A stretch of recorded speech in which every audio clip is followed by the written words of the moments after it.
గుజరాత్లో చండీపుర వైరస్ భయాందోళనలు సృష్టిస్తోంది. మరో 2 చిన్నారులు మరణించడంతో మొత్తం మృతుల సంఖ్య 8కి చేరింది. మొత్తంగా వైరస్ బారిన పడిన వారి సంఖ్య 14కు చేరుకుంది. గుజరాత్ వ్యాప్తంగా హెల్త్ డిపార్ట్మెంట్ను హై అలర్ట్ చేసింది ప్రభుత్వం. చండీపుర వైరస్ కేసుల్ని గుర్తించేందుకు కమ్యూనిటీ, ప్రాథమిక ఆరోగ్య కేంద్రాలు, జిల్లా ఆసుపత్రులు, మెడికల్ కాలేజీలకు ప్రత్యేక సూచనలు చేసింది. ఈ వ్యాధిలో మరణాల రేటు ఎక్కువగా ఉంటుందని, వైద్యం ఆలస్యమైతే రోగి బతకడం కష్టమని చెబుతున్నారు వైద్యులు. అటు రాజస్థాన్ నుంచి 2 కేసులు, మధ్యప్రదేశ్ నుంచి వచ్చిన 1 కేసు గుజరాత్లో చికిత్స పొందుతున్నట్లు అధికారులు వెల్లడించారు. రాజస్థాన్కు చెందిన 2 రోగుల్లో 1 మరణించారు.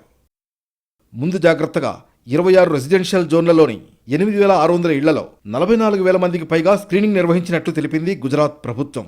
చండీపుర వైరస్ జ్వరాన్ని కలిగిస్తుంది. ఫ్లూ వంటి లక్షణాలతో మరియు తీవ్రమైన మెదడు వాపును కలిగిస్తుంది.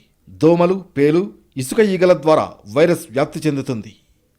ఈ వైరస్ ర్యాప్డోవిరిడే కుటుంబానికి చెందిన వెసిక్యులో వైరస్ జాతికి చెందినది. 2003-2004 కాలంలో ఈ వ్యాధి వ్యాప్తి కారణంగా ఆంధ్రప్రదేశ్, గుజరాత్ రాష్ట్రాల్లో 56 నుంచి 75% వరకు మరణాల రేటు నమోదైంది. ఈ వైరస్ని 1965లో మహారాష్ట్రలోని చండీపుర గ్రామంలో కనుగొన్నారు. దీని వ్యాప్తి వల్ల గ్రామంలో చాలామంది జ్వరం, మెదడువాపుతో బాధపడ్డారు. దీంతో ఈ గ్రామం పేరుతోనే వైరస్ను వ్యవహరిస్తున్నారు.